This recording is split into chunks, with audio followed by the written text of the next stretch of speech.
La riforma della giustizia voluta da Kaczyński ha innescato un vivace confronto tra la Polonia e l'Unione Europea. In Repubblica Ceca i pirati, con entusiasmo e tanta informatica, sono entrati in Parlamento. L'Islam nell'ideologia, nella quotidianità e nella prassi politica del presidente turco Erdogan. A Lussino, nell'Adriatico croato, è attivo un centro per la ricerca e la difesa dei delfini. La storia della giovanissima ginnasta Alexandra Giurgiu-Culese, romena di nascita, italiana d'adozione. La riforma della giustizia votata dal Parlamento polacco guasta i rapporti con l'Unione Europea. Parlamento e governo stanno sottomettendo il potere giudiziario, accusa Bruxelles, dove la Commissione Europea ha aperto una procedura contro Varsavia per violazione dei principi comunitari. Po ostatnich wyborach parlamentarnych. Nel novembre del 2015, quando il partito dell'ex presidente Kaczyński è tornato al governo, è cominciata la sottomissione al potere politico delle istituzioni finora indipendenti. La Procura della Repubblica, ad esempio, ha perso indipendenza e viene controllata dalla politica. Jest podporządkowana całkowicie władzy politycznej. Chi parla così è un ex ministro della giustizia, avvocato e professore universitario, oggi tornato alla sua professione. Ma il PiS, il partito di maggioranza, non è preoccupato delle contestazioni europee. Ci chiamiamo appunto diritto e giustizia, dice un portavoce a Cracovia. Abbiamo introdotto modifiche che in realtà ci avvicinano a paesi come la Francia, la Germania e il Lussemburgo. Lì diverse cariche nel sistema giudiziario vengono ricoperte da persone designate da organismi politici e questi a loro volta sono controllati da potere giudiziario. Negli ultimi anni in Polonia c'è stato uno sbilanciamento a favore dei magistrati. Ora stiamo cercando di riequilibrare i poteri. Proprio a Cracovia, però, detta la capitale segreta della Polonia, l'opposizione al governo è forte. La piazza centrale è stata teatro nell'ottobre scorso di un gesto tragico. Piotr Sesceni, un uomo di 54 anni, si è dato fuoco morendo dopo 10 giorni di agonia. Il suo testamento politico contiene 15 punti di dura critica al governo. Il caso è stato seguito dai giornali locali e nazionali. È stato uno shock per tutti. Gesti simili accadevano durante il periodo comunista. Era un uomo equilibrato, aveva un lavoro stabile, era sposato, stava iniziando un dottorato di ricerca. Come reazione, la gente ha cominciato a uscire e lui è diventato un simbolo dell'opposizione contro il governo. Debole nelle città, il partito Diritto e Giustizia è però forte nelle campagne e nelle zone più povere della Polonia. Parlare di dittatura è esagerato, dice l'ex ministro della Giustizia, ma di governo autoritario no. Na pewno nie jest to dyktatura, na szczęście. Non siamo ancora in una dittatura, questo non si può dire. Però stiamo andando verso un governo fortemente autoritario. Istituzioni e cariche finora indipendenti, non solo in ambito giudiziario, ma anche nei mass media pubblici, ad esempio, vengono assegnate a persone vicine al governo. Il diritto di manifestare viene limitato e in generale le libertà e i diritti civili conculcati. Z punktu widzenia praw i wolności obywatelskich. L'ultima barriera sembrava il presidente della Repubblica Duda. In passato aveva chiesto di rivedere alcune leggi. Prima di Natale ha invece promulgato la riforma della giustizia. A Bruxelles la procedura contro Varsavia è aperta. Questa volta l'Unione sembra decisa a far rispettare i suoi principi.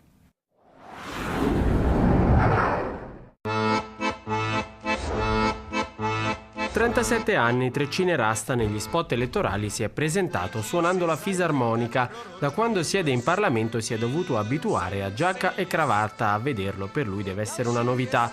Ivan Bartosz è uno dei vincitori delle ultime politiche ceche. Con la sua guida il Partito dei Pirati è arrivato per la prima volta alla Camera.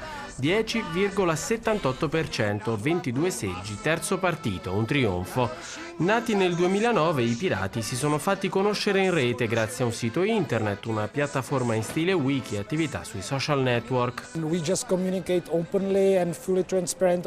Comunichiamo in modo aperto e trasparente. A volte viene considerato uno svantaggio, ma il nostro risultato mostra che nel XXI secolo è così che si deve fare politica. È per questo che abbiamo sconfitto i partiti tradizionali. Loro rappresentano una elite. Noi facciamo politica in modo diverso e io credo che sia quello giusto. Un messaggio che va da sé fa breccia soprattutto sui giovani, ma accanto alle battaglie contro il copyright da cui i pirati sono nati in tutta Europa c'è una piattaforma politica che mira soprattutto alla trasparenza e alla lotta alla corruzione, ci spiega Aldo Amati, ambasciatore italiano a Praga dal 2014. Hanno un'agenda direi libertaria e in economia direi anche liberale, fondano il progresso e il futuro di questo paese su internet, sulla digitalizzazione e da un punto di vista invece sociale, evidentemente i temi sociali, qual è la parità di genere, lo stesso uso di sostanze stupefacenti. Quando incontriamo Bartosz, il gruppo ha appena preso possesso delle sue stanze alla Camera. Appartenevano ai comunisti, dicono divertiti. Qualche neoparlamentare ha postato su Facebook le foto di ciò che ha trovato nei cassetti. 3 preservativi, sarà un duro lavoro, commenta. Intanto i pirati si prendono gioco delle istituzioni annunciando improbabili grigliate sul balcone del Parlamento a cui abboccano subito i media locali. Difficile non cogliere un parallelo con i nostri 5 Stelle, lo sa anche lo stesso Bartosz e ci tiene a sottolineare che i pirati sono fortemente pro-Unione Europea e non escludono a priori la possibilità di alleanze, anche se non con la maggioranza attuale. Direi che noi siamo un partito tradizionale. Conosco il Movimento 5 Stelle, non sono d'accordo con alcune delle loro posizioni. Noi siamo più orientati verso la collaborazione internazionale. I pirati sono ovunque, il Movimento 5 Stelle no. Similitudini che vede anche Jiří Pehe, politologo e direttore della New York University a Praga. Se c'è qualcosa da imparare dai 5 Stelle è che questi movimenti tendono a non essere molto efficienti quando iniziano a governare davvero. Come tutti i movimenti, i pirati sono nati in modo spontaneo, non hanno un'articolazione locale né una gerarchia. Il processo decisionale al loro interno è un po' confuso. Se vogliono sopravvivere, queste realtà devono diventare velocemente parte del sistema e darsi un'organizzazione. Credo che i pirati, nonostante il loro nome un po' bizzarro, lo stiano facendo e che presto saranno un normale partito politico. Ci stanno lavorando molto. Ivan Bartosz ne è convinto. Prima di salutarci ci dice: col mio vecchio lavoro di sistemista informatico guadagnavo 3 volte adesso. Se l'ho lasciato è perché credo che possiamo modernizzare il paese.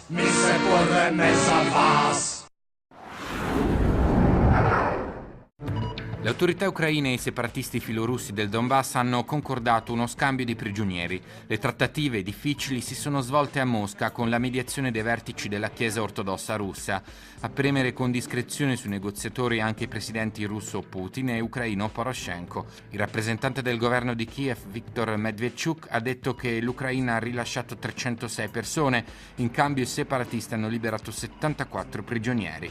Nella guerra in Ucraina orientale del 2014 sono morte, secondo stime prudenti al ribasso, più di 10.000 persone.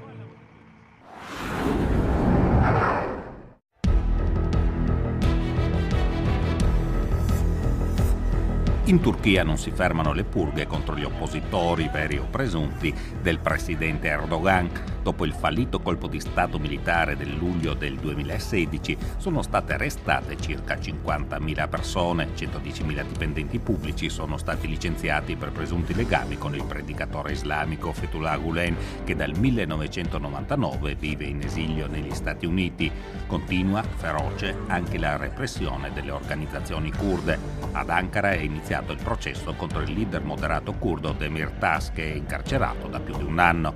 Le opposizioni accusano Erdogan di avere approfittato del golpe militare per instaurare una dittatura con lo scopo di cancellare il lascito laico del padre della Turchia moderna, Kemal Atatürk. Federico De Renzi, turcologo e studioso del mondo islamico, spiega gli obiettivi dell'agire politico di Erdogan. Essenzialmente vuole consolidare quello che è già il suo ruolo all'interno del paese e quello che il paese è diventato in questi ultimi 15 anni, o meglio si è trasformato in questi ultimi 15 anni in maniera palese da un paese fatto da una società essenzialmente laica a una società in cui invece i valori religiosi e i valori tradizionali sono tornati ad essere al centro della vita pubblica e della vita dei singoli cittadini. Quali forze sociali appoggiano il progetto di islamizzazione dello Stato propugnato da Erdogan? Sono essenzialmente le forze che una volta venivano definite tigri anatoliche, ovvero quelle forze economiche e sociali che, provenendo dal centro dell'Anatolia e inurbandosi negli anni 60 e 70 e poi per tutto il decennio anni 80, hanno contribuito alla nascita e al radicamento anche del partito di governo, e quindi è una sorta di restituzione del favore, se così possiamo dire. C'è un do ut des, uno scambio di interessi sia economici che sociali per mantenere il potere, che è appunto basato essenzialmente su questo tipo di popolazione che adesso è maggioritaria. Erdogan propone una retorica panottomana con l'obiettivo di unire tutte le comunità turcofone. L'idea neo-ottomana però nel Caucaso e nel Mar Nero si scontra con l'imperialismo russo di Putin. Ciò malgrado, però, Putin e Erdogan ora vanno d'accordo. In realtà c'è una comunione di interessi sul breve termine, ovvero, visto che la Turchia non è un membro poi così affidabile in questo momento per l'Alleanza Atlantica, cerca di crearsi un'uscita di sicurezza, ecco, che potrebbe essere costituita da un rapporto più morbido e più diciamo produttivo con la Federazione Russa. D'altra parte Putin non è uno sprovveduto e sa benissimo che la Turchia non è un partner affidabile sul lungo termine e quindi cerca di trarne il massimo beneficio. Quindi più che di un rapporto buono si può parlare di un rapporto di interessi sul breve termine. E l'interesse di Erdogan per le popolazioni turcomanne della Federazione Russa? Più propaganda forse che in realtà, così come lo è per le popolazioni turcofone della Repubblica Popolare Cinese.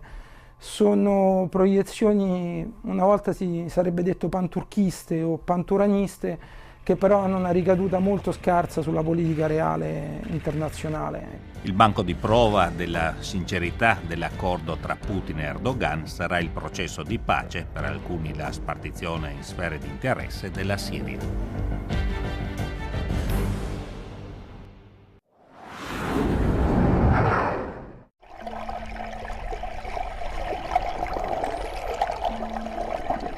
Un tempo considerati i maggiori antagonisti dei pescatori, i delfini, in particolare i tursiopi che vivono più vicino alla costa, sono una specie protetta nell'Adriatico orientale dal secondo dopoguerra.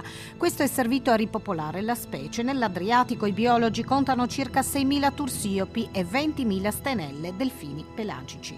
L'attenzione per la conservazione dei delfini a Lussino in Croazia è nata nel 1987 da un gruppo di locali e biologi. L'associazione nel 1999, finita la guerra nell'ex Jugoslavia, si è trasformata nella Blue World, la prima ONG croata guidata da biologi con un centro educativo e il dolphin watching per sensibilizzare locali e turisti a rispettare questi mammiferi. Ima jedna populacija koja je cijelu godinu prisutna. Stimiamo che nell'arcipelago tra Cherso e Lussino ci siano circa 200 tursiopi, prevalentemente stanziali. A questi si aggiungono altri stagionali, ma sappiamo anche che ci sono esemplari che migrano tra l'Adriatico meridionale e settentrionale e ritornano qui circa ogni 2 anni. Li conosciamo tutti, dalle fotografie delle pinne, della testa e della schiena. Questo arcipelago è molto importante per loro perché qui ci sono molte madri con i cuccioli. Le femmine figliano ogni 4 anni, lo svezzamento dura 2 anni e la gestazione 12 mesi. Per questo le femmine in età adulta sono le cacciatrici di pesce più fameliche, percorrono le distanze maggiori perché hanno da sfamare quasi sempre 2 bocche, ma percorrendo distanze maggiori sono anche coloro che di più facilitano lo scambio genetico.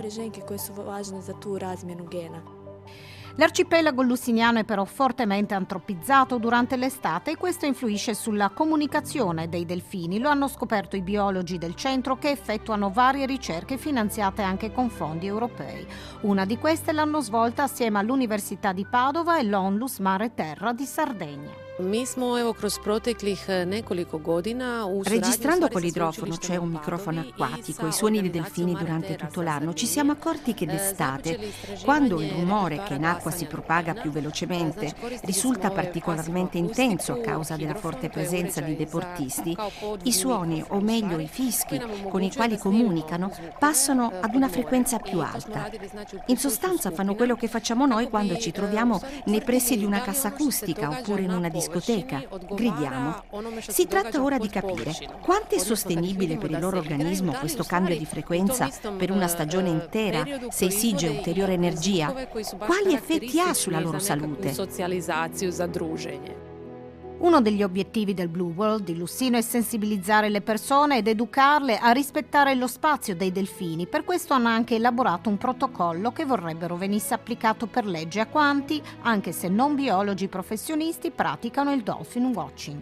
In caso di avvistamento, mai avvicinarsi di fronte o da dietro, ma affiancarli mantenendo una distanza di sicurezza di 50 metri e quindi spegnere il motore. Saranno loro a decidere se avvicinarsi o meno, sottolinea il biologo Marko Radulovic, che ricorda che è buona regola non superare i 30 minuti di osservazione e aggiunge: posso dire che negli ultimi 15 anni abbiamo notato un netto cambiamento di comportamento delle persone, molto più rispettose degli spazi dei delfini.